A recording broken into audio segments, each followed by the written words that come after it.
Hi friends, എല്ലാവർക്കും പുതിയൊരു വീഡിയോയിലേക്ക് സ്വാഗതം. അപ്പോൾ നമ്മുടെ ഇന്നത്തെ വീഡിയോ എന്താണെന്ന് തമ്മിൽ കണ്ടപ്പോൾ തന്നെ എല്ലാവർക്കും മനസ്സിലായി കാണുമല്ലോ.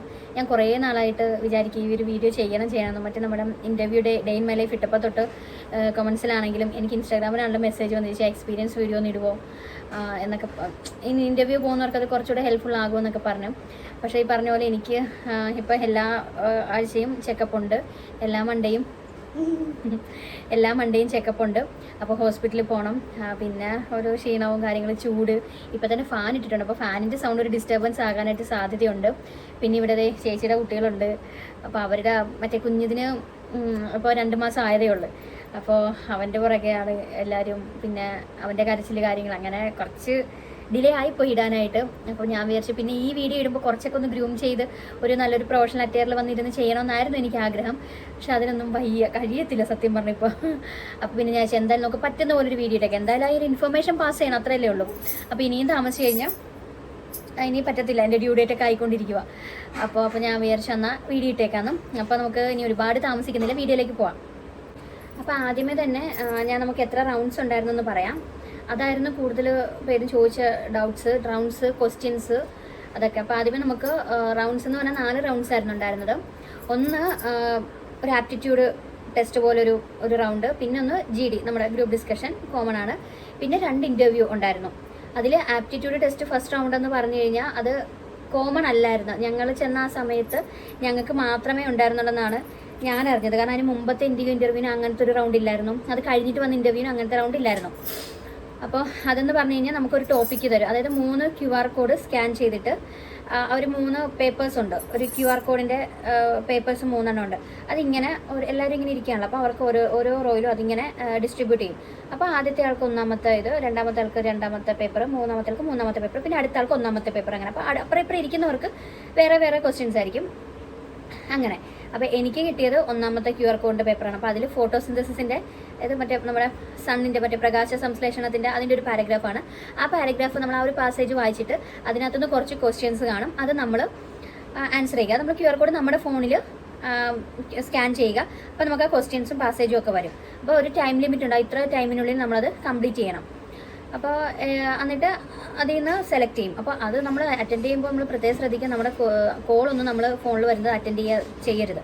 എനിക്ക് അങ്ങനെ ഒരു അബദ്ധം പറ്റിയായിരുന്നു. ഞാനപ്പോൾ എനിക്കൊരു കോൾ വന്ന് ഞാൻ കട്ട് ചെയ്തതാണ്, പക്ഷേ ഇതിനകത്തായിപ്പോയി, അറ്റൻഡ് ബട്ടണിലായിപ്പോയി പ്രസ് ചെയ്തത്. അപ്പോൾ പിന്നെ എൻ്റെ എല്ലാം ബാക്കിലോട്ട് പോയി. പിന്നെ ഞാൻ അത്രയും പേർ മുമ്പിച്ച്, നമുക്ക് അതാണ് ചമ്മൽ, എല്ലാവരും ഒരു ഹാളിലല്ലേ ഇരിക്കുന്നത്. അപ്പോൾ അത്രയും പേർ മുമ്പിച്ച് ഞാൻ പിന്നെ ഒബ്വിയസ്ലി നമുക്ക് പറയാതിരിക്കാൻ പറ്റത്തില്ലല്ലോ. ഞാൻ പറഞ്ഞപ്പോൾ സാർ പറഞ്ഞു ഏതായിരുന്നു നമ്പർ എന്ന് ചോദിച്ചു. ആ പേപ്പർ ഒന്നും കൂടെ പോയി എടുത്തുകൊണ്ട് വന്നിട്ട് സ്കാൻ ചെയ്ത് 2ാമത് എഴുതാൻ പറഞ്ഞു. സ്കാൻ ചെയ്തിട്ട് 2ാമത് അറ്റൻഡ് ചെയ്യാൻ പറഞ്ഞു. ഞാൻ പിന്നെ എനിക്ക് സമയമില്ലല്ലോ എന്നാണ് ആ ഒരു ടെൻഷൻ, ഇച്ചിരി ഒന്ന് പാനിക്കായി പോയി. പിന്നെ പെട്ടെന്ന് ഞാനങ്ങ് അറ്റൻഡ് ചെയ്തു. 5 ക്വസ്റ്റ്യൻസ് എന്തോ ആയിരുന്നെന്ന് തോന്നുന്നു ഉള്ളത്. അപ്പോൾ അങ്ങനെ 5 ക്വസ്റ്റ്യൻസിന് നമ്മൾ ആ പാസേജ് നോക്കി തന്നെ ആൻസർ ചെയ്യുക. അതായിരുന്നു ഫസ്റ്റ് റൗണ്ട്. അപ്പോൾ അങ്ങനെ ചെയ്തിട്ട് അതിൽ നിന്ന് ഇത്ര മാർക്കുള്ളവരെ സെലക്ട് ചെയ്യും. അപ്പോൾ ഫസ്റ്റ് റൗണ്ട് അങ്ങനെ കഴിഞ്ഞ് അങ്ങനെ തന്നെ കുറേ പേര് സോർട്ട് ചെയ്തായിരുന്നു. കാരണം ഒരു 1500 ആൾക്കാരെന്തോ ഉണ്ടായിരുന്നു, അതിന് എബോവ് ഉണ്ടെങ്കിലേ ഉള്ളൂ. അപ്പോൾ അതിൽ നിന്ന് തന്നെ ഈ ഫസ്റ്റ് റൗണ്ട് വഴി കുറച്ച് പേര് പോയി. അത് കഴിഞ്ഞിട്ട് നമുക്ക് സെക്കൻഡ് റൗണ്ട് ആയിരുന്നു. സെക്കൻഡ് റൗണ്ട് എന്ന് പറയുന്ന ഗ്രൂപ്പ് ഡിസ്കഷൻ ആയിരുന്നു. അപ്പോൾ ഗ്രൂപ്പ് ഡിസ്കഷനിൽ ഞങ്ങൾക്ക് കിട്ടിയ ഈ സെലക്ട് ആയവരെ എനിക്കൊന്നൊരു 15 പേരെ ഇങ്ങനെ ഗ്രൂപ്പായിട്ട് ആ ഹാളിൽ തന്നെ പല സ്ഥലത്ത് ഇങ്ങനെ ഇരുത്തും. അപ്പോൾ 2-3 ഇന്ത്യയുടെ തന്നെ കോർഡിനേറ്റേഴ്സ് ഉണ്ടായിരുന്നു. അപ്പോൾ അവർ ഓരോരോ ഗ്രൂപ്പിൽ ചെന്നിട്ട് ഓരോ ടോപ്പിക്ക് കൊടുക്കും. ഇപ്പോൾ ഞങ്ങൾക്ക് കിട്ടിയ ടോപ്പിക് എന്ന് പറഞ്ഞു കഴിഞ്ഞാൽ പോസ്റ്റ് കോവിഡ് ഏവിയേഷൻ ആയിരുന്നു. അവർ നമ്മളോട് സജഷൻ ചോദിക്കും, നിങ്ങൾ പറയാമെന്ന്. അപ്പോൾ അങ്ങനെ സാർ തന്നെ പറഞ്ഞു പോസ്റ്റ് കോവിഡ് ഏവിയേഷനെ കുറിച്ച് നമുക്ക് പറയാമെന്ന് പറയും. അപ്പം ഗ്രൂപ്പ് ഡിസ്കഷനിൽ നമ്മൾ ശ്രദ്ധിക്കേണ്ട കാര്യം, നമ്മൾ പറയുന്നത് തെറ്റാണെങ്കിലും ആ ഒരു കോൺഫിഡൻസോടുകൂടി നമ്മൾ നല്ല കോൺഫിഡൻ്റ് ആയിരിക്കണം. അതോടുകൂടി ഒബ്വിയസ്ലി നമുക്ക് വിക്കലും കാര്യങ്ങളും ഒക്കെ വരും. അത്ര ഫ്ലുവൻസി ഇപ്പോൾ എല്ലാവർക്കും ഇംഗ്ലീഷിലുണ്ടായിരിക്കണമെന്നില്ല. പക്ഷേ എന്നാലും മാക്സിമം നമ്മൾ ഇത്തിരി ഒന്ന് ഫ്ലുവൻ്റ് ആയിട്ട് ഇംഗ്ലീഷിലൊന്ന് പറയാൻ ശ്രമിക്കും. ഒരു ഗ്യാപ്പ് ഇല്ലാതെ പറയാൻ ശ്രമിക്കും. കാരണം അത്യാവശ്യം ഒരു ഗ്യാപ്പ് ഇല്ലാതെ നല്ലപോലെ പറയുമ്പോൾ തന്നെ അവർ പറയും ഓക്കെ മതി ഇനിഫൊന്ന് പറയും. അപ്പോൾ അതുകൊണ്ട് അല്ല നമ്മൾ പേടിച്ചൊന്ന് വിക്കിയൊക്കെ ഇതാക്കണമെങ്കിൽ അവർ നമ്മളെ കുറച്ചുകൂടെ ഒന്ന് സമയമൊന്ന് നമ്മളെ കൊണ്ട് പറയിക്കും. അപ്പം എനിക്ക് GD റൗണ്ട് എനിക്ക് അത്യാവശ്യം ഇഷ്ടമായിരുന്നു. കാരണം എനിക്ക് നന്നായിട്ട് തന്നെ എനിക്ക് പെർഫോം ചെയ്യാൻ പറ്റി. ഞങ്ങളുടെ ഗ്രൂപ്പിൽ ഒരു 15 പേരുള്ള ഗ്രൂപ്പിൽ ഒരു 4-5 പേരാണ് അത്യാവശ്യം നന്നായിട്ട് പെർഫോം ചെയ്തത്. അപ്പോൾ അതിൽ ഞങ്ങളൊരു 5-6 പേര് സെലക്റ്റായി. അതിൽ ഞാൻ പറഞ്ഞില്ലേ ഞങ്ങൾക്ക് അത്ര നല്ല എക്സ്പീരിയൻസ് അല്ലായിരുന്നു എന്നുള്ളത്. അപ്പോൾ അതിൻ്റെ കാര്യം എന്താണെന്ന് വെച്ചാൽ GD റൗണ്ടിൽ ഒരു കുട്ടിക്ക് നന്നായിട്ട് പറയാൻ പറ്റിയില്ല.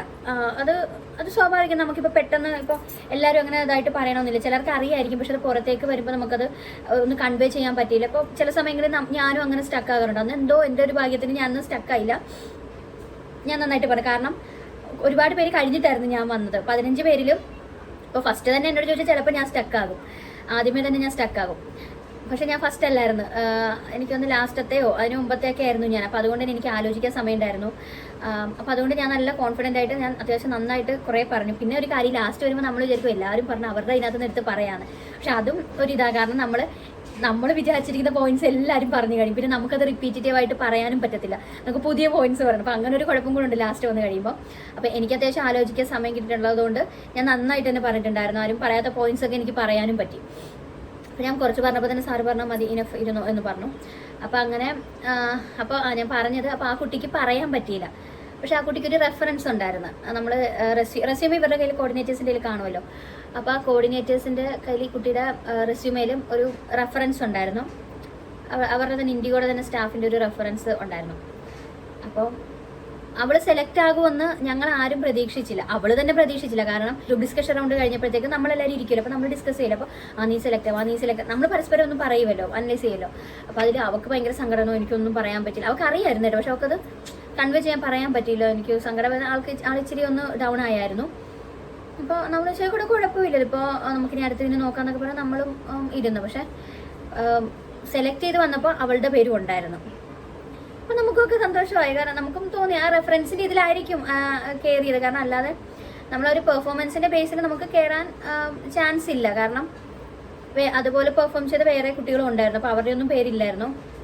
അപ്പം ഇവളുടെ പേരുണ്ടായിരുന്നു. അത് റെഫറൻസിൽ ഇതിലാണ്, അവൾക്കും അറിയാം ഞങ്ങൾക്കും അറിയാം. അപ്പോൾ അത് എന്തോ ആയിക്കോട്ടെ, അത് ഇവരുടെ ഒരു ഇതായിരിക്കും, കുഴപ്പമില്ല. അത് ഓരോരുത്തരുടെ ഒരു ഇതാണല്ലോ, അതിലൊന്നും നമുക്കൊന്നും പറയാൻ പറ്റത്തില്ല. കാരണം അൾട്ടിമേറ്റ്ലി ഇവരാണല്ലോ ഡിസൈഡ് ചെയ്യുന്നത് ആരെ സെലക്ട് ചെയ്യണം, ആരെ സെലക്ട് ചെയ്യണമെന്ന്. അപ്പോൾ അതാണ് ഞാൻ ആദ്യമേ പറഞ്ഞത്, നമുക്ക് ലക്കും കൂടെ വേണം. നമ്മൾ നന്നായി പെർഫോം ചെയ്ത്, ആ കൂട്ടത്തിൽ ഏറ്റവും നന്നായിട്ട് ഞാനല്ലേ പെർഫോം ചെയ്തത്, ആ കൂട്ടത്തിൽ ഏറ്റവും ഗുഡ് ലുക്കിങ് ഞാനല്ലായിരുന്നോ, അല്ലെങ്കിൽ ആ കൂട്ടത്തിൽ ഏറ്റവും നന്നായിട്ട് ലാംഗ്വേജസ് കൂടുതൽ അറിയാവുന്നത് എനിക്കല്ലായിരുന്നു, അല്ലെ ക്വാളിഫിക്കേഷൻ കൂടുതൽ എനിക്കല്ലായിരുന്നു. അപ്പോൾ ഞാനല്ലേ, അങ്ങനെ നമ്മൾ പറഞ്ഞിട്ട് കാര്യമില്ല. ചിലപ്പം ജസ്റ്റ് ഇതൊന്നും ഇല്ലാത്ത ഒരാളായിരിക്കും ചിലപ്പോൾ സെലക്ട് ആവുന്നത്. അപ്പോൾ അതുകൊണ്ട് നമുക്ക് എന്താ ലക്കും കൂടെ വേണം. പിന്നെ അവരാണ് തീരുമാനിക്കുന്നത് ആരെ ഹയർ ചെയ്യണം ചെയ്യേണ്ടെന്നുള്ളത്, അതൊന്നും നമ്മുടെ കയ്യിലല്ല. നമ്മൾ മാക്സിമം നന്നായിട്ട് ഹാർഡ് വർക്ക് ചെയ്ത് നമ്മുടെ എഫേർട്ട് ഇടുക, അത്രയും നമ്മളെ കൊണ്ട് ചെയ്യാൻ പറ്റത്തുള്ളൂ. ബാക്കിയൊക്കെ ദൈവത്തിൻ്റെ കയ്യിലും ഇന്ത്യയുടെ അവരുടെ കയ്യിലും, അവരുടെ ഇഷ്ടമാണ്. അപ്പോൾ അതാണ് ഞാൻ ആദ്യമേ പറഞ്ഞിരുന്നത്, നമുക്ക് അത്ര നല്ല എക്സ്പീരിയൻസ് അല്ല എന്നുള്ളത്. അപ്പോൾ അങ്ങനെ ആ റൗണ്ട് GD റൗണ്ട് കഴിഞ്ഞപ്പോൾ തന്നെ ഉച്ചയായിരുന്നു. അപ്പോൾ അത് കഴിഞ്ഞിട്ട് അതിൽ നിന്ന് സെലക്ട് ആയവരുണ്ടല്ലോ, അങ്ങനെ കുറേ GD റൗണ്ട് കഴിഞ്ഞപ്പോൾ ഒരുപാട് പേര് പോയി കേട്ടോ. അപ്പോൾ GDയുടെ ടോപ്പിക്സിൽ കുറേ പേർക്ക് സ്കൂൾ മെമ്മറീസ് കിട്ടിയിട്ടുണ്ടായിരുന്നു, ഒരു ഫസ്റ്റ് ഇൻ്റർനാഷണൽ ട്രിപ്പ് അല്ലെങ്കിൽ ഏതെങ്കിലും ഒരു ട്രിപ്പ് അങ്ങനെ കിട്ടിയിട്ടുണ്ടായിരുന്നു. അപ്പോൾ അതൊക്കെ കിട്ടുമ്പോൾ നമ്മൾ ഇപ്പോൾ ചിലപ്പോൾ നമ്മളൊരു സ്ഥലത്ത് പോയിട്ടില്ലായിരിക്കും, അപ്പോൾ നമ്മൾ നമ്മളെവിടെയും പോയിട്ടില്ലല്ലോ, നമ്മൾ എന്ത് പറയുമെന്ന് വിചാരിച്ചിരിക്കാതെ എന്തെങ്കിലും അങ്ങ് പറയും. ഇപ്പോൾ അവർ നിങ്ങളോട് സത്യമായിട്ടും പോയിട്ടുണ്ട് അങ്ങനെയൊന്നും ചോദിക്കാൻ പോകുന്നില്ല. നമ്മുടെ ലാംഗ്വേജ് സ്കില്ല് പ്ലസ് നമ്മുടെ കോൺഫിഡൻറ്റ്, നമ്മുടെ കോൺഫിഡൻസ്, നമ്മൾ മറ്റുള്ളവരുടെ മുമ്പിൽ എത്രത്തോളം നമുക്ക് സംസാരിക്കാൻ പറ്റും എന്നുള്ള അത് ഒന്ന് ചെക്ക് ചെയ്യാൻ വേണ്ടി, നിങ്ങൾക്കൊക്കെ അറിയാമല്ലോ, അതിനായിരിക്കും GD ചെയ്യുന്നത്, കണ്ടക്ട് ചെയ്യുന്നത്. അപ്പോൾ അതിന് അപ്പോൾ ചിലപ്പോൾ നമ്മൾ കയ്യിൽ നിന്നിട്ട് പറഞ്ഞാൽ ഒരു കുഴപ്പമൊന്നുമില്ല, കുറച്ചൊക്കെ ഒന്ന് പൊലിപ്പിച്ച് പറഞ്ഞാൽ ഒരു കുഴപ്പമില്ല. നമ്മളൊരു 10 മിനിറ്റ് നന്നായിട്ട് സംസാരിക്കുക, അത്രയേ ഉള്ളൂ. അപ്പോൾ അങ്ങനെ GD റൗണ്ട് കഴിഞ്ഞു. അപ്പോൾ അത് കഴിഞ്ഞ ഒരു ഇൻ്റർവ്യൂ ആയിരുന്നു. അപ്പോൾ അത് കഴിഞ്ഞു ഇൻ്റർവ്യൂ ഒക്കെ ആയപ്പോൾ ഒരു 5 മണിയായി കേട്ടോ, ഇത്രയും നേരം. കാരണം ഇത്രയും പേര് കാരണം എല്ലാവരുടെയും GD സെക്ഷനും കഴിയണമല്ലോ. അപ്പോൾ അങ്ങനെ GD സെക്ഷൻ കഴിഞ്ഞ് മേളിലായിരുന്നു ഇൻ്റർവ്യൂ, ഫസ്റ്റ് ഫ്ലോറിലായിരുന്നു. അപ്പോൾ ഇൻ്റർവ്യൂവിന് ഞങ്ങൾ ചെന്നപ്പോഴത്തേക്കും എല്ലാവരും ലൈനായിട്ട് നിൽക്കുമായിരുന്നു. അപ്പോൾ റെസ്യൂമേ ആയിട്ട് ലൈനായിട്ട് നിന്നിട്ട് എന്നെ ഒരു മാമാണ് ആ ഒരു ക്യാബിനകത്ത് ഒരു ചെറിയൊരു ഹാളായിരുന്നു, അതിനകത്തൊരു 3-4 പേര് ഇരിപ്പുണ്ട്. അപ്പോൾ ഞാൻ ചെന്നപ്പോൾ ഒരു മാമായിരുന്നു ഇൻ്റർവ്യൂ ചെയ്ത എന്നെ. അപ്പോൾ മാം ഇന്ത്യയുടെ എന്തോ സ്റ്റാഫാന്ന് തോന്നുന്നു. അപ്പോൾ മാം എന്നോട് ഫസ്റ്റ് ഞാൻ ഇൻ്റർവ്യൂവിന് ഞങ്ങളുടെ കൂട്ടത്തിൽ, അപ്പോൾ ഞാൻ തന്നെയാണ് ഫസ്റ്റ് ചെന്നത്. അപ്പോൾ ഇൻ്റർവ്യൂവിന് ചെല്ലുമ്പോൾ മാമിൻ്റെ കയ്യിൽ നമ്മുടെ റെസ്യൂമേ കാണാം. അപ്പോൾ റെസ്യൂമേ ബേസ് ചെയ്തിട്ടായിരിക്കും നമ്മളോട് ക്വസ്റ്റ്യൻസ് ഒക്കെ ചോദിക്കുക, കുറച്ചൊന്ന് പേഴ്സണൽ ക്വസ്റ്റ്യൻസും പ്രൊഫഷണൽ ആയിട്ടുള്ള ക്വസ്റ്റ്യൻസും ഒക്കെ ആയിരിക്കും ചോദിക്കുക. എന്നോട് ചോദിച്ച ക്വസ്റ്റ്യൻസ് ഇത് ഒരുപാട് പേര് ചോദിച്ചിട്ടുണ്ട്, എന്തൊക്കെ ക്വസ്റ്റ്യൻസാണ് ചോദിച്ചതെന്ന്. അപ്പം എന്നോട് ചോദിച്ചാൽ ഒബ്വിയസ്ലി നമ്മുടെ സെൽഫ് ഇൻട്രോ ആദ്യമേ അവർ പറയും, പ്ലീസ് ഇൻട്രൊഡ്യൂസ് യുവർ സെൽഫ് എന്ന് പറയും. അപ്പോൾ നമ്മുടെ ഒരു സെൽഫ് ഇൻട്രോ ഒക്കെ ഇപ്പോൾ യൂട്യൂബിൽ അടിച്ചു നോക്കി ഒരുപാട് കാണാം. വലിച്ചു വാരി പറയാതെ ഷോർട്ടായിട്ട് പറയുക, നമ്മുടെ അച്ഛൻ്റെ അമ്മയുടെയും പേര്, വീട്ടുപേര്, അങ്ങനെ അതൊന്നും പറയേണ്ട കാര്യമില്ല. ജസ്റ്റ് നമ്മൾ എവിടെ നിന്നാണ് വരുന്നത്, നമ്മുടെ ക്വാളിഫിക്കേഷൻ, നമ്മുടെ എക്സ്പീരിയൻസ്, നമ്മൾ ബേസിക്കലി നിങ്ങൾക്ക് അറിയാമല്ലോ. അപ്പോൾ അത് മാത്രം പറഞ്ഞാൽ മതി. അപ്പോൾ സെൽഫ് ഇൻട്രോ കഴിഞ്ഞ് പിന്നെ എന്നോട് ചോദിച്ചത് എന്തുകൊണ്ടാണ് ലാസ്റ്റ് ജോബിൽ നിന്ന് റിസൈൻ ചെയ്തത്, എന്താണ് റിസൈൻ ചെയ്തതെന്ന് ചോദിച്ചു. അപ്പോൾ ഞാനപ്പോൾ അതിൻ്റെ കാര്യം പറഞ്ഞു. ഞാനൊരു NBFCയിൽ വർക്ക് ചെയ്യുമായിരുന്നു. അപ്പോൾ അവിടെ നിന്ന് എന്താണ് റിസൈൻ ചെയ്ത്. ഇപ്പോൾ ചിലപ്പോൾ ചില സ്ഥലങ്ങളിൽ നമ്മൾ ജെന്യൂൻ ആയിട്ടുള്ള റീസൺ പറയാതെ ഇരിക്കുക. അത് ഇപ്പോൾ നിങ്ങൾക്ക് അറിയാലോ. ഇപ്പം നമ്മളിപ്പോൾ ചിലപ്പോൾ പറയും സാലറി അവിടെ കുറവായിരുന്നു, അതുകൊണ്ട് ഞാൻ റിസൈൻ ചെയ്തു. അപ്പം അങ്ങനെയൊന്നും നമ്മൾ കയറി പറയാതിരിക്കുക. അതൊക്കെ ഒരു ടിപ്സ് ആൻഡ് ട്രിക്സ് നിങ്ങൾക്ക് ഓൾറെഡി ഇതിനകത്ത് നോക്കി അറിയാം. അപ്പോൾ അതെല്ലാം കൂടെ പറഞ്ഞ് ഞാനിത് ലോങ് ആക്കുന്നില്ല വീഡിയോ. അപ്പോൾ ഞാൻ എൻ്റെ കാര്യം പറഞ്ഞു, എന്താ റിസൈൻ ചെയ്തതെന്നുള്ളത്. അപ്പോൾ അത് മാമിന് അത് കൺവേ. അത് കഴിഞ്ഞ് മാം ചോദിച്ചു അവിടെ എന്ത് തരം ജോബാണ് ചെയ്തിരുന്നതെന്ന് ചോദിച്ചു. എന്ത് കൈൻഡ് ഓഫ് ജോബാണ്. അപ്പോൾ ആക്ച്വലി ഇത് നമ്മുടെ കസ്റ്റമർ കെയർ ഗ്രൗണ്ട് സ്റ്റാഫ് എന്ന് പറയുമ്പോൾ കൂടുതലും കസ്റ്റമർ കെയർ കസ്റ്റമർ റിലേഷൻഷിപ്പ് ആ ഒരു ഇതാണ്. അപ്പോൾ ഞാൻ അതുമായിട്ട് കമ്പൈൻ ചെയ്തിട്ട് എൻ്റെ അവിടുത്തെ ജോബ് ഞാൻ പറഞ്ഞു. അവിടെ ഞാൻ RM റിലേഷൻഷിപ്പ് മാനേജറായിട്ടാണ് വർക്ക് ചെയ്തത്. പക്ഷേ എന്നാൽ പോലും നമുക്ക് കസ്റ്റമറുമായിട്ട് കൂടുതൽ ഇത് വരുന്നുണ്ട്. അപ്പോൾ ഞാൻ പറഞ്ഞു നമ്മൾ ഓഫീസിൽ നമ്മൾ കസ്റ്റമേഴ്സിന് വരുമ്പോൾ അവരെ വെൽക്കം ചെയ്യുക, അവർക്ക് ആവശ്യമുള്ള ഇൻഫർമേഷൻ കൊടുക്കുക, അവരെ കോൺടാക്ട് ചെയ്യുക, അങ്ങനെ അവരുടെ കംപ്ലയിൻറ്റ്സ് നോക്കുക. അപ്പം അതുമായിട്ട് കമ്പൈൻ ചെയ്ത് ഞാൻ എൻ്റെ അവിടുത്തെ ജോബ് റോള് പറഞ്ഞു. അപ്പോൾ ഓക്കെ എന്ന് പറഞ്ഞു. പിന്നെ ഞാൻ ഒരു 1 year ഏവിയേഷൻ അക്കാഡമി പഠിച്ചിട്ടുണ്ടായിരുന്നു. അപ്പോൾ അത് കഴിഞ്ഞ് ഞാൻ നേരെ ഒരു ഫസ്റ്റ് സ്റ്റാർ പ്രോപ്പർട്ടിയിൽ വർക്ക് ചെയ്തിട്ടുണ്ടായിരുന്നു, ഫ്രണ്ട് ഓഫീസിൽ GSA ആയിട്ട്, ഗസ്റ്റ് സർവീസ് അസോസിയേറ്റ് ആയിട്ട്. അപ്പം അത് നമ്മുടെ എക്സ്പീരിയൻസിനകത്ത് കാണുമല്ലോ. അപ്പോൾ അവിടെ ഉണ്ടായ ഒരു ഗുഡ് എക്സ്പീരിയൻസ്, ഒരു മറക്കാൻ പറ്റാത്തൊരു നല്ല എക്സ്പീരിയൻസ്. ചിലരൊരു ബാഡ് എക്സ്പീരിയൻസ് ചോദിക്കും, എന്നോടൊന്ന് ഗുഡ് എക്സ്പീരിയൻസാണ് ചോദിച്ചു. അപ്പോൾ അതും ഞാൻ പറഞ്ഞു. അപ്പോൾ അതുമൊക്കെ നിങ്ങൾക്ക് ഇപ്പോൾ ചിലപ്പോൾ നല്ലതില്ലെങ്കിൽ, നിങ്ങൾക്ക് അങ്ങനെ പ്രത്യേകിച്ച് നല്ല എക്സ്പീരിയൻസ് ഒന്നും ഇല്ലെങ്കിൽ അതുമൊക്കെ നിങ്ങളുടെ ജോബ് റോള്, നിങ്ങളിപ്പോൾ ഗ്രൗണ്ട് സ്റ്റാഫിൻ്റെ ജോബ് റോളുമായിട്ട് അതുമായിട്ടും റിലേറ്റ് ചെയ്ത് പറയാൻ ശ്രമിക്കുക. അപ്പോൾ ഞാൻ പറഞ്ഞു, ഞാൻ ജെന്യൂൻ ആയിട്ടോ പറഞ്ഞു, എനിക്ക് അവിടെ ഒരു നല്ല എക്സ്പീരിയൻസ് ഉണ്ടായിരുന്നു. അപ്പം ഞാൻ ഇന്നിപ്പോൾ ഒരു കപ്പിള് വന്നിട്ടുണ്ടായിരുന്നു അവിടെ സ്റ്റേ ചെയ്യാനായിട്ട്. അപ്പോൾ അവരുടെ കാലിനെന്തോ ചെറിയൊരു, നമ്മുടെ ബാത്റൂമിൻ്റെ ഗ്ലാസ് എഡ്ജിനകത്ത് കാലെന്തോ ചെറുതായിട്ടൊന്ന് പോറി. അപ്പോൾ അവർ ഫ്രണ്ട് ഓഫീസിലേക്ക് വിളിച്ചു ഫസ്റ്റ് എയ്ഡിന് വേണ്ടി. അപ്പോൾ അവിടെ ഫസ്റ്റ് എയ്ഡ് കൊടുക്കാൻ ആക്ച്വലി ആരും ഉണ്ടായിരുന്നില്ല, ഞാൻ മാത്രമേ ഉണ്ടായിരുന്നുള്ളൂ റിസപ്ഷനിൽ. അപ്പോൾ ഞാൻ തന്നെ പെട്ടെന്ന് പോയി. ഫസ്റ്റ് എയ്ഡിൻ്റെ കാര്യം ആയതുകൊണ്ട് നമുക്ക് ആരും വെയിറ്റ് ചെയ്ത് നിൽക്കാൻ പറ്റും. അപ്പോൾ ഞാൻ തന്നെ ഫസ്റ്റ് എയ്ഡ് ബോക്സുമായിട്ട് പെട്ടെന്ന് പോയി. അപ്പോൾ അവർക്കത് ഓയിൽമെൻ്റൊക്കെ വെച്ച് അവർക്കത് ബാൻഡേഡ് ചെയ്ത് കൊടുത്തു. അപ്പോൾ അവർക്കത് ഭയങ്കരമായിട്ട് ഇതായി. അപ്പോൾ അവർ ഒരു അപ്രീസിയേഷൻ ലെറ്റർ എൻ്റെ പേരൊക്കെ വെച്ച് നമ്മുടെ ആ ഹോട്ടലിൻ്റെ ലെറ്റർ ഹെഡിൽ എഴുതി ഞങ്ങളുടെ ഫ്രണ്ട് ഓഫീസ് മാനേജറിന് കൊടുത്തു. അപ്പോൾ അവിടെ എല്ലാവരും അപ്പോൾ അതിനെ അപ്രീഷിയേറ്റ് ചെയ്തു. അപ്പോൾ അത് ആക്ച്വലി ഞാൻ പറയുമ്പോൾ അവർ ഇമ്പ്രസ് ആകുമല്ലോ, കാരണം കസ്റ്റമറിന് അത്രയും കാര്യമായിട്ട് നമ്മൾ ട്രീറ്റ് ചെയ്തതല്ലേ. അപ്പോൾ അതുകൊണ്ട് ആ ഒരു എക്സ്പീരിയൻസ് ഞാനവിടെ ഷെയർ ചെയ്തു. ഇപ്പോൾ മാം ശരിക്കും റിയലി ഇറ്റ്സ് ഗ്രേറ്റ് എന്നൊക്കെ പറഞ്ഞു. മാമും എന്നെ ഒന്ന് അപ്രീഷിയേറ്റ് ചെയ്ത്. അത് കഴിഞ്ഞ് എന്നോട് ചോദിച്ചത്, മാരീഡ് ആയിരുന്നല്ലോ ഞാൻ, അപ്പോൾ മാരീഡ് അല്ലേ, അപ്പോൾ നമുക്ക് എവിടെയെങ്കിലും വേറൊരു റീലൊക്കേറ്റ് ചെയ്യാനായിട്ട് ഇൻലോസ്, അതായത് ഫാമിലി സമ്മതിക്കുമോ എന്ന് ചോദിച്ചു. അപ്പോൾ ഞാൻ പറഞ്ഞു, മാം ഫാമിലിയുടെ സപ്പോർട്ട് ഉള്ളത് കൊണ്ട് തന്നെയാണ് ഞാനിപ്പോൾ ഇവിടം വരെ എത്തിയത്. ഇൻഫാക്ട് എൻ്റെ ഹസ്ബൻഡോടെ ഇത്ര നേരമായിട്ട് രാവിലെ 8 o'clock നമ്മൾ വന്നതാണ്. പാർക്കിങ്ങിൽ തന്നെ എനിക്ക് വേണ്ടി വെയിറ്റ് ചെയ്യണം.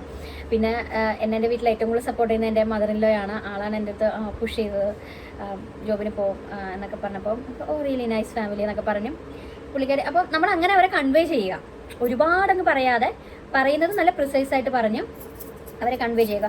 അവർക്ക് അങ്ങനെയൊക്കെ ഡൗട്ട് കാണുമല്ലോ. ഇപ്പം മാരീഡ് ആയിട്ടുള്ള വിമൻ ആണെങ്കിൽ റീലൊക്കേറ്റ് ചെയ്യുമ്പോൾ ഇൻലോസ് അവരെന്തെങ്കിലുമൊക്കെ പറയുമോ എന്നുള്ളതും.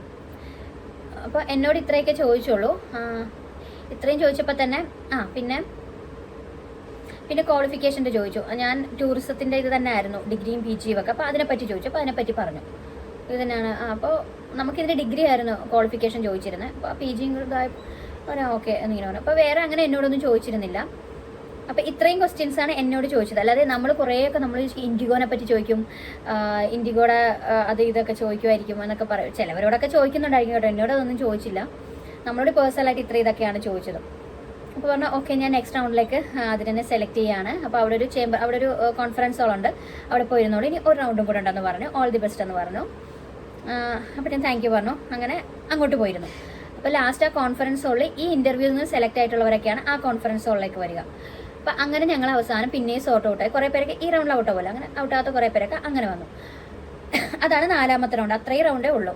അതൊരു സാറാണ് എടുക്കുന്നത്. സാറാണ് ഞങ്ങളുടെ GDക്ക് കോർഡിനേറ്റ് ചെയ്ത സാറ് തന്നെയായിരുന്നു ആ ഇൻ്റർവ്യൂവിനും ഉണ്ടായിരുന്നത്. അപ്പോൾ ആ സാർ എൻ്റെ അടുത്ത് അപ്പോൾ അത് കഴിഞ്ഞപ്പോൾ തന്നെ 6:30 ആയി. അപ്പോൾ 6:30 കണ്ടത് സ്റ്റാർട്ട് ചെയ്തത്. അങ്ങനെ അപ്പോൾ നമ്മുടെ ഇത് റെസ്യൂമേ അവരല്ലോട്ടെ, റെസ്യൂമയുടെ ഓർഡറിലാണ് വിളിക്കുന്നത്. അപ്പോൾ എന്നെ വിളിച്ചു. അങ്ങനെ സാറ് ഒരു സെപ്പറേറ്റ് സിംഗിൾ ക്യാബിനിലാണ് നമ്മൾ ഇൻ്റർവ്യൂ ചെയ്യുന്നത്. അപ്പോൾ ക്യാബിനോട്ട് ചെന്നപ്പോൾ സാറ് ചോദിച്ചു. സാറ് ഒരുപാടൊന്നും ചോദിച്ചില്ല.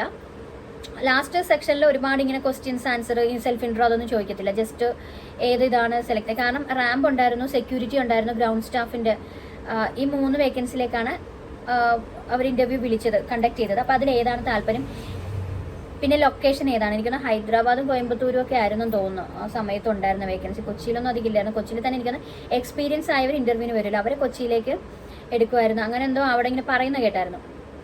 അപ്പോൾ എൻ്റെ അടുത്ത് ഇങ്ങനെ ചോദിച്ചപ്പോൾ ഞാൻ ഗ്രൗണ്ട് സ്റ്റാഫ് ഇതെന്നാ പറഞ്ഞത്, ഗ്രൗണ്ട് സ്റ്റാഫും റാമ്പ് ഞാൻ പറഞ്ഞോന്ന് എനിക്ക് ഓർമ്മയില്ല കേട്ടോ, അങ്ങനെ എന്തോ പറഞ്ഞത്. അപ്പോൾ അത് സാർ ചോദിച്ചു ഏത് ഇതിലേക്കാണ്. പിന്നെ ലൊക്കേഷൻ ചോദിച്ചപ്പോൾ ഞാൻ കൊച്ചിയാണ് പ്രിഫർ ചെയ്തത്. ആക്ച്വലി നമ്മൾ പറയേണ്ടത് എനിവെയർ ഇൻ ഇന്ത്യ എന്നോ ഇല്ലേ, എവിടെ ആണെങ്കിലും നമുക്ക് കുഴപ്പമില്ല അങ്ങനെ. ഞാൻ പക്ഷേ കൊച്ചി എന്ന്, കാരണം സപ്പോസ് ഇപ്പോൾ കൊച്ചിയിലാണെങ്കിൽ എനിക്ക് പോകാൻ പറ്റുമോ, കിട്ടിയിരുന്നെങ്കിൽ ജോബ് ഓഫർ ലെറ്റർ കിട്ടിയിരുന്നെങ്കിൽ എനിക്ക് പോകാൻ പറ്റുമോ എന്നൊക്കെ ഡൗട്ടാണ്. കാരണം ഞാൻ കഴിഞ്ഞ ഇതിൽ പറഞ്ഞല്ലോ ഞാനൊരു ഹോസ്പിറ്റൽ കേസൊക്കെ ആയിട്ട് അങ്ങനെ ഇരുന്നപ്പോൾ ജസ്റ്റ് ഒന്ന് പോയി അറ്റൻഡ് ചെയ്തതാണ്. എനിക്കിപ്പോൾ ഒരുപാട് ട്രാവൽ ചെയ്യാനോ അല്ലെ നമുക്ക് അങ്ങനെ ഒരു കുറച്ച് ബുദ്ധിമുട്ടുള്ള കാര്യങ്ങളും ഒക്കെ ആയിരുന്നു. പിന്നെ ഇതിനകത്തൊക്കെ കയറിക്കാൻ നമ്മളൊരു 1 ഇയർ ഫാമിലിയിൽ നിന്ന് മാറി നിൽക്കേണ്ടി വരും. ഉടനെ ഒന്നും നമുക്ക് റിസൈൻ ചെയ്തിട്ട് പോരാം, അങ്ങനെ ഒരു ഓപ്ഷൻ ഉണ്ട്. അപ്പോൾ അതിനകത്ത് നമ്മൾ ഇത്ര കഷ്ടപ്പെട്ട് പോകേണ്ട കാര്യമില്ലല്ലോ. അപ്പോൾ അതുകൊണ്ട് എനിക്ക് അങ്ങനെ ദൂരെ പോയി വർക്ക് ചെയ്യുന്നത് ആ സമയത്ത് എനിക്ക് അത്ര ഇൻട്രസ്റ്റ് ഉള്ള കാര്യം, പേഴ്സണലി എനിക്ക് അത്ര ഇൻട്രസ്റ്റ് ഉള്ള കാര്യമല്ലായിരുന്നു. ഇപ്പോൾ എൻ്റെ ഫാമിലിക്ക് ഇഷ്ടമാണെങ്കിൽ പോലും പേഴ്സണലി ഞാൻ അത്ര സാറ്റിസ്ഫൈ അല്ലായിരുന്നു എൻ്റെ ഫാമിലിയിൽ നിന്ന് വിട്ട് നിൽക്കാനായിട്ട്. അത് അതിൻ്റെ റീസണൊക്കെ ഞാൻ പിന്നെ പറയാം. അപ്പം അങ്ങനെയായിരുന്നു. അപ്പം അതുകൊണ്ട് ഞാൻ പിന്നെ ഒന്നും നോക്കാതെ നമ്മൾ കൊച്ചിയിൽ നിന്ന് അങ്ങ് പറഞ്ഞു വെച്ചത്. അപ്പോൾ അത് കഴിഞ്ഞ് ഓക്കെ എന്നും പറഞ്ഞ് സാർ അപ്പോൾ അതിനകത്ത് ഇങ്ങനെ കൊച്ചി ഓക്കെ നമ്മുടെ കൊച്ചിയുടെ കോഡ് എൻ്റെ റെസ്യൂമേൽ എഴുതി, അങ്ങനെ എഴുതിയിട്ട് അങ്ങ് പോയി. പിന്നെ നമ്മുടെ റെസ്യൂമേൽ നിങ്ങൾ ഏത് ഇതാണ് പ്രിഫർ ചെയ്യുന്നതെന്ന് എഴുതാൻ അവർ ആദ്യമേ പറയും. അപ്പോൾ ഞാനപ്പോൾ റാമ്പും കസ്റ്റമർ ഗ്രൗണ്ട് സ്റ്റാഫും എന്ന് സ്ലാഷ് ഇട്ടിട്ട് ഗ്രൗണ്ട് സ്റ്റാഫ് ആ 2 എഴുതിയായിരുന്നു കേട്ടോ. അത് എനിക്കിപ്പോൾ ഓർമ്മയുണ്ട്. അത് സെക്യൂരിറ്റി ആണോന്ന് എനിക്ക് ഓർമ്മയില്ല, റാമ്പോ സെക്യൂരിറ്റി ഇതിൽ ഏതോ ഒന്ന് എഴുതിയിട്ടുണ്ട്. അപ്പോൾ അങ്ങനെ ആയിരുന്നു. ഇത്രയുമായിരുന്നു റൗണ്ട്സ്. അപ്പോൾ ഇതൊക്കെയായിരുന്നു എന്നോട് ചോദിച്ച ക്വസ്റ്റ്യൻസ്, ആ ഒരു ഫുൾ ഡേ ആ ഒരു പ്രോസസ്സ്. അപ്പോൾ ഇത് കഴിഞ്ഞിട്ട് അവർ ഞങ്ങളെല്ലാവരും ഇങ്ങോട്ട് പോന്നു. അപ്പോൾ പിന്നെ നമ്മൾ ഷെയർ ചെയ്യല്ലോ ഇൻസ്റ്റാഗ്രാം, നമ്മുടെ കൂടെ ഉള്ളവരുടെ ഫോൺ നമ്പർ ഇതുമൊക്കെ നമുക്കുണ്ടായിരുന്നു. അപ്പോൾ നമ്മൾ ഒരു 2-3 ദിവസം കഴിഞ്ഞു. നമ്മൾ മറ്റേ വീഡിയോ ഞാൻ പറഞ്ഞില്ല 7:30 ഇൻ്റർവ്യൂ കഴിഞ്ഞപ്പോൾ. അത് കഴിഞ്ഞ് ഒരു 2-3 ദിവസം കഴിഞ്ഞപ്പോൾ ഞങ്ങളുടെ കൂട്ടത്തിലുള്ള 2 പേർക്ക് മെയിൽ വന്നു, ബാക്കി ആർക്കും വന്നില്ല. നമ്മൾ കിട്ടും എന്ന് പ്രതീക്ഷിച്ചാൽ GD റൗണ്ടിലുമൊക്കെ നന്നായിട്ട് പെർഫോം ചെയ്ത 2-3 പേരുണ്ടായിരുന്നു. നമുക്കൊന്നും മെയിൽ വന്നില്ല. ഞാൻ റെഫറൻസ് വന്ന ഒരു കുട്ടി എന്ന് പറഞ്ഞില്ലേ, ആൾക്ക് വന്ന മെയിൽ, വേറൊരു കുട്ടിക്ക് മെയിൽ വന്നു. അവളും കുഴപ്പമില്ല, അവളും GD റൗണ്ടിൽ നന്നായിട്ട് പെർഫോം ചെയ്തായിരുന്നു. അപ്പോൾ ഞാൻ ലൊക്കേഷൻ ഒന്ന് മാറ്റി, കുറച്ച് നേരം ഇരുന്നപ്പോഴത്തേക്കും ഒരു ബാക്ക് പെയിൻ. അപ്പോൾ ഞാൻ പറഞ്ഞു വന്ന് നമ്മളാരെയും ജഡ്ജ് ചെയ്യുമല്ല, അവർ മോശമായിരുന്നു നമ്മൾ നല്ലതായിരുന്നു അങ്ങനെ ഞാൻ ജഡ്ജ് ചെയ്യുമല്ല. നമ്മൾ എന്ന് അനലൈസ് ചെയ്യത്തില്ലേ ഇത് വെച്ചാൽ ഓക്കെ ഇന്ന ആൾക്ക് കിട്ടുമായിരിക്കും ഇന്ന ആൾക്ക് കിട്ടത്തില്ലായിരിക്കും എന്ന്. അപ്പം അങ്ങനെ ഒരു ഒപ്പീനിയൻ പറഞ്ഞതാണ്. അത് നമുക്കപ്പോൾ അത് എല്ലാവർക്കും ഒരു ഇതായിപ്പോയി. കാരണം നമ്മൾ കിട്ടുമെന്ന് വിചാരിച്ചവർക്കൊന്നും കിട്ടിയില്ല. അപ്പോൾ ഞാൻ പറഞ്ഞു വന്നത് റെഫറൻസ് ഉണ്ടെങ്കിൽ നിങ്ങൾ റെഫറൻസ് ആഡ് ചെയ്യുക റെസ്യൂമേൽ. അതെന്തുകൊണ്ടും ഒരു എക്സ്ട്രാ ഒരു ബെനിഫിറ്റ് ആയിരിക്കും നിങ്ങൾക്ക്. അപ്പം അങ്ങനെയുള്ളവർ അങ്ങനെ ചെയ്യുക. പിന്നെ ഇതൊന്നും പറഞ്ഞാൽ നമ്മൾ ഇത് നമുക്ക് ചിലപ്പോൾ കിട്ടത്തൊന്നും ഇല്ല, നമുക്ക് ലാംഗ്വേജ് ഫ്ലുവൻസി ഇല്ല, ഹിന്ദി അറിയില്ല എന്നൊന്നും പറഞ്ഞ് നിങ്ങൾ ആരും ഇൻ്റർവ്യൂ അറ്റൻഡ് ചെയ്യാതെ ഇരിക്കരുത്. ചിലപ്പം ഇപ്പം നമ്മൾ പറഞ്ഞില്ലേ നമുക്ക് കിട്ടിയില്ല, ബാക്കിയുള്ളവർക്ക് ഇപ്പോൾ ഇൻഡിഗോയിൽ അവർ ഹയർ ചെയ്യുന്ന ഓഫീസേഴ്സ് ചിലപ്പോൾ നമ്മൾ മറ്റുള്ളവർ കാണാത്ത എന്തെങ്കിലും ക്വാളിറ്റി പേഴ്സണൽ ഇൻ്റർവ്യൂ ചെയ്തപ്പോൾ അവരിൽ കണ്ടിട്ടായിരിക്കും അവരെ ഹയർ ചെയ്യുക. ചിലപ്പോൾ നമുക്കത് നമ്മൾ ലാംഗ്വേജിൻ്റെ ഫ്ലുവൻസി മാത്രം വെച്ചിട്ടായിരിക്കും നമ്മൾ ചിലപ്പോൾ ജഡ്ജ് ചെയ്യുക. അതല്ലാതെ എന്തെങ്കിലും ഒരു ക്വാളിറ്റി ചിലപ്പോൾ അവർ കാണുമായിരിക്കും, ചിലപ്പോൾ ആ ഒരു പ്ലസ് പോയിന്റ് കണ്ടായിരിക്കും ഹയർ ചെയ്യുക. അപ്പം അതൊന്നും നമുക്ക് പറയാൻ പറ്റില്ല. അപ്പോൾ അതുകൊണ്ട് ആരും ബാക്കൗട്ട് നിൽക്കരുത്. ഇംഗ്ലീഷ് അറിയില്ല എന്നുള്ളൊരു കാരണം കൊണ്ട് മാത്രം ആരും ബാക്കൗട്ട് നിൽക്കല്, അല്ലെങ്കിൽ ഹിന്ദി നോളജ് ഇല്ല എന്നുള്ള കാരണം കൊണ്ട് ബാക്കൗട്ട് നിൽക്കരുത്. നിങ്ങൾ ജസ്റ്റ് ഗോ ഹെഡ് അറ്റൻഡ് ചെയ്യുക. ഇനി ഒരുപാട് കാര്യങ്ങൾ പറയാനുണ്ട്. ഞാൻ നോക്കിയപ്പോൾ ഇപ്പം തന്നെ വീഡിയോ ഒരു 1/2 hour ഉണ്ടെന്ന് തോന്നുന്നു. ഇനി ഇതിൻ്റെ ക്രൈറ്റീരിയ, ഏജ് ലിമിറ്റ്, ക്വാളിഫിക്കേഷൻ, പിന്നെ ഇത് എന്തൊക്കെ പ്രോസസ്സ് നമ്മൾ റൗണ്ട്സ് ഒക്കെ ക്ലിയർ ചെയ്ത് കഴിഞ്ഞാലുള്ള പ്രോസസ്സ്, പിന്നെ കൊമൻസിന് കുറച്ച് കൊമൻസ് വന്നിട്ടുണ്ട്. അപ്പോൾ അതിൻ്റെയൊക്കെ ആൻസേഴ്സ്, അങ്ങനെ കുറച്ച് കാര്യങ്ങളുണ്ട്. പിന്നെ നമ്മൾ ഒന്ന് ഇൻ്റർവ്യൂവിന് പോകുമ്പോൾ നമ്മുടെ ഗ്രൂമിങ്, അറ്റയർ, അതിലൊക്കെ എന്തൊക്കെ ശ്രദ്ധിക്കണം. എനിക്കറിയാവുന്ന കുറച്ച് കാര്യങ്ങൾ, എനിക്ക് ഒരുപാടൊന്നും എക്സ്പീരിയൻസ് ഇല്ല, എനിക്കറിയാവുന്നത് ഞാൻ അവിടെ ചെന്നപ്പോൾ കണ്ടതുമായ കുറച്ച് കാര്യങ്ങൾ അതൊക്കെ ഉണ്ട്. അതൊക്കെയുണ്ട് പറയാനായിട്ട്. അപ്പോൾ എല്ലാം കൂടെ പറഞ്ഞു ഇത് ഒരു 1 hour ആകും. അപ്പോൾ അപ്ലോഡ് ചെയ്യാനും പിന്നെ കാണുന്നവർക്കും ബോറടിക്കും. അപ്പോൾ അത് ഞാൻ സെക്കൻഡ് പാർട്ടായിട്ട് പിറ്റേന്ന് തന്നെ അപ്ലോഡ് ചെയ്യാം. അപ്പോൾ അത് ആരും കാണാൻ മറക്കരുത്. അപ്പോൾ ഈ വീഡിയോ കണ്ടിട്ട് എന്തെങ്കിലും ഡൗട്ട്സ് ഉണ്ടെങ്കിൽ കമൻറ്റ് ചെയ്യുക, അതിനും കൂടെ ഞാൻ റിപ്ലൈ അതിനകത്തേക്ക് തരാം. പാർട്ട് 2 വേണ്ടി വെയിറ്റ് ചെയ്യാം. അപ്പോൾ അടുത്തൊരു വീഡിയോ ആയിട്ട് കാണാം. പിന്നെ നിങ്ങൾക്ക് ഈ വീഡിയോ എന്തെങ്കിലും ഒരു ഹെൽപ്ഫുള്ളായി തോന്നിയിട്ടുണ്ടെങ്കിൽ അതും കമൻറ്റ് ചെയ്യുക. എന്തെങ്കിലും സജഷൻസ് ഉണ്ടെങ്കിൽ പറയുക. വേറെ എന്തെങ്കിലും ഡൗട്ട്സ്, പേഴ്സണലായിട്ട് എന്തെങ്കിലും ഡൗട്ട്സ് ചോദിക്കാനുണ്ടെങ്കിൽ Instagram ഐഡി ഞാൻ താഴെ കൊടുത്തേക്കാം, അതിൽ DM ചെയ്ത് ചോദിക്കാൻ ഞാൻ റിപ്ലൈ ചെയ്യാം. ഇപ്പോൾ 2-3 പേര് വന്ന് ചോദിച്ചായിരുന്നു, അപ്പോൾ അവർക്കൊക്കെ ഞാൻ റിപ്ലൈ ചെയ്തിട്ടുണ്ട്. അപ്പോൾ അവരും കൂടെ പറഞ്ഞു ചേച്ചി പെട്ടെന്ന് വീഡിയോ ഇടുമെന്ന് പറഞ്ഞപ്പോൾ അതുകൊണ്ട് ഞാൻ ഇപ്പോൾ ഇനിയൊരു പോലത്തിൽ തന്നെ പെട്ടെന്ന് വീഡിയോ ഇട്ടത്. അപ്പോൾ അത്രയേ ഉള്ളൂ. ചാനൽ സബ്സ്ക്രൈബ് ചെയ്യാത്തവർ മറക്കാതെ ഒന്ന് സബ്സ്ക്രൈബ് ചെയ്തേക്കണം കേട്ടോ, ഒന്ന് സപ്പോർട്ട് ചെയ്തേക്കണം. അപ്പം പാർട്ട് 2 വേണ്ടി വെയിറ്റ് ചെയ്യുക. പാർട്ട് 2 ആയിട്ട് നാളെ കാണാം. താങ്ക്